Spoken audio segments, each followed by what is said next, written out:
Hi guys, welcome back to Garage Time. Today we're going to install the Kemimoto full exhaust on the Yamaha R3.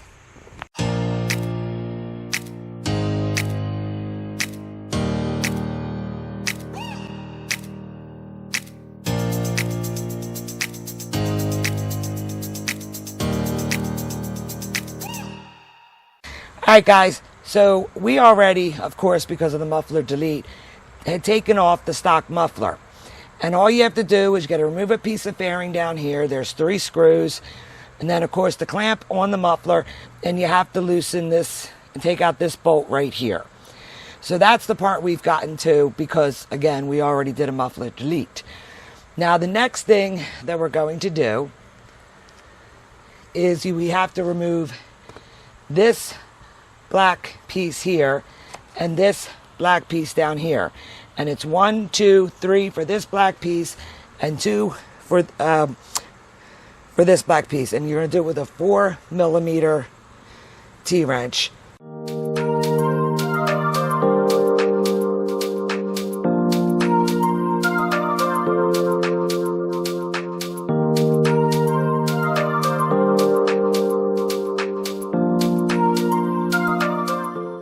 Okay guys, as you can see here, there's 2 rubbers right here that correspond with these, so you have to pull a little to pop this off of there. And now we have that off, now we'll remove this piece. Alright guys, we took this piece off. I just want to give you a little hint. Right here, when you're trying to take this off, there's a little clip and it corresponds into right here. So you gotta be careful when you gotta push down. Also, over here on this side, when you're trying to do it, make sure you push down. You know, there's little slide locks for here, but just to let you know what you're up against. So now that we have this off, let's move on to the next step. Okay, the first thing that we're going to do is, hopefully you can see it, I will try to point it out, but there is a bolt right in there that holds the exhaust up, and we're gonna loosen that one. And over here on the left side is the other bolt, which is right there. And we're gonna lower this so that we can do the revolutions on the O2 sensor, because we can't do it with the exhaust in place because of the fact of we're hitting something. Now, we could unplug it if you want to.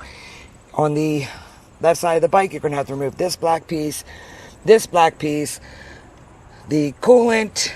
It's got to be removed all to get to the O2 sensor plug. I actually recommend that you do take all this stuff off and undo the plug. We choose not to do it, but if you want to do it the proper way, then, like I said, undo this, the coolant, and remove that, and you can unplug it. Alright, now that we have loosened up the bracket bolts on the back of the exhaust, we're going to come up here and we're going to loosen the header bolts just a little bit so we can drop down the exhaust in order to get to the oxygen sensor. So now that we have the pipe lowered down, and we had to take off fairing bracket right here to be able to unwind this, so that's what I'm going to do now. Now, I don't recommend this. We do this because we think it's easier. I do recommend unplugging the oxygen sensor. So you're going to take your wrench, and as you see, we have it marked, and we're going to now undo it and count the revolutions.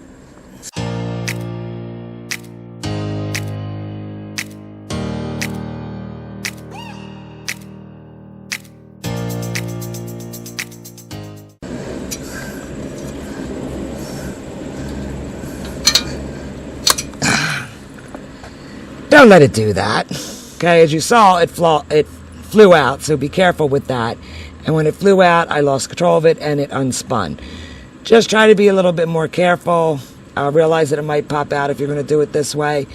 And the reason for counting the 6 and then you go backwards the other way to untwist it.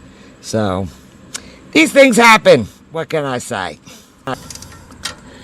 Okay, now we're going to take out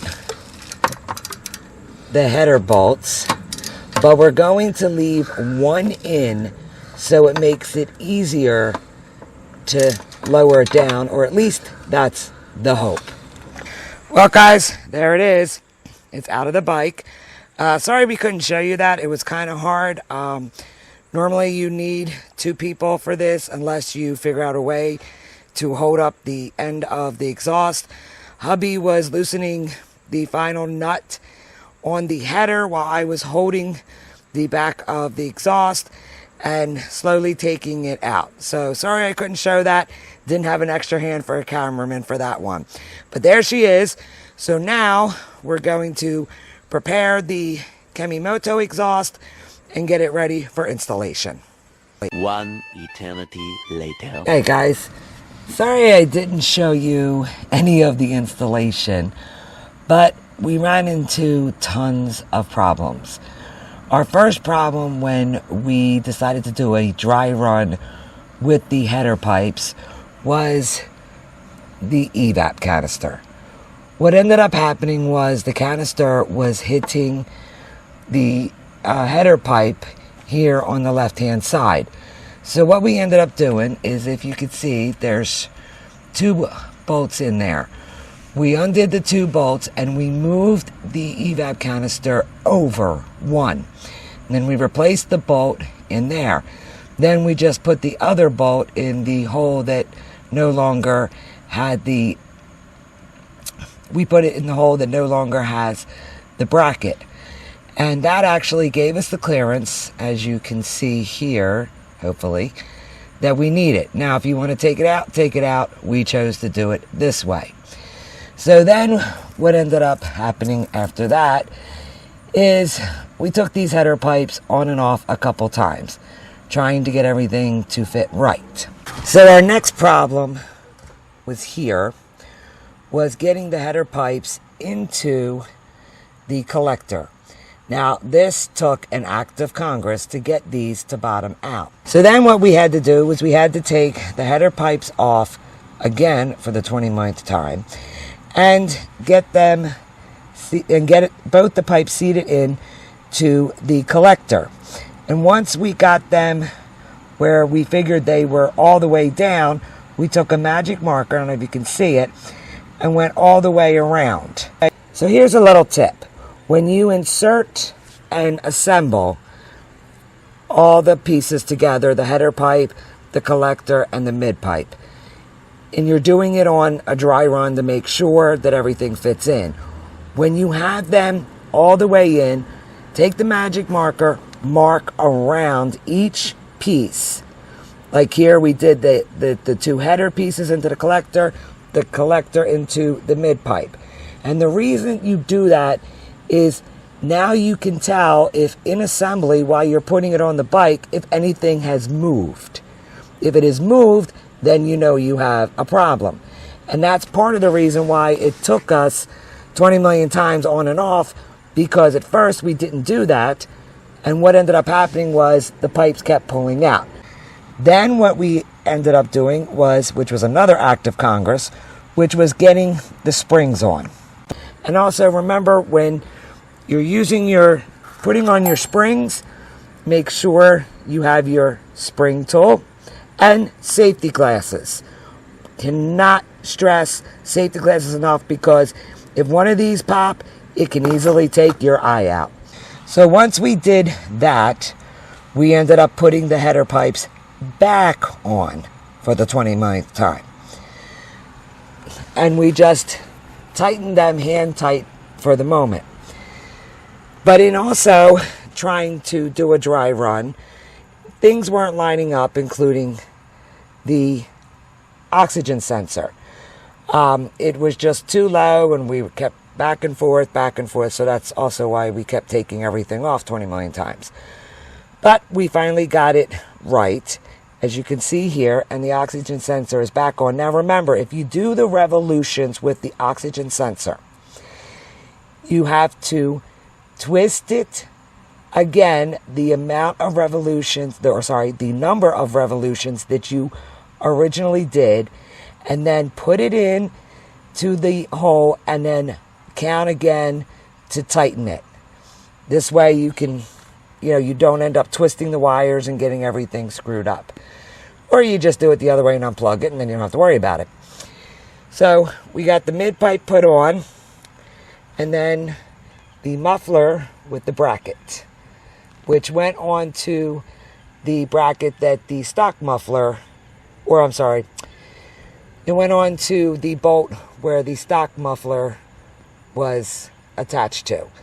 So overall, it was a little frustrating. It was a little bit of trial and error, a lot of trial, a lot of error. But in the end, we got it to all work. So now we're just going to start her up, see how she sounds, and I'll let you guys hear how she sounds.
Well, guys, this is it. We put the new Kemimoto on the Yamaha R3, and I think it looks pretty good. Sorry again, I couldn't show you much of the install. It was really frustrating, and it was a lot of yelling and cursing and wanting to throw the pipes and the muffler across the front lawn. Most of you probably would have liked to have seen that, but I thought maybe better not. It does work after you curse and want to throw it and kill anything around you. As you guys know, if you work on anything that is yours, you know the frustrations when it doesn't want to work right. But we accomplish it. It was great. But I do want to give one little tip. After you tighten everything up on the headers and you have it torqued, when you're riding it for, say, 3 or 4 times after installing any exhaust, not just this one, any exhaust, check the header bolts, because they can come loose, and you just want to make sure everything is perfectly fine. Anyway, guys, that's it. I hope you enjoyed this video. If you have any questions, comment below. And until next time on Garage Time, who knows what we're going to do.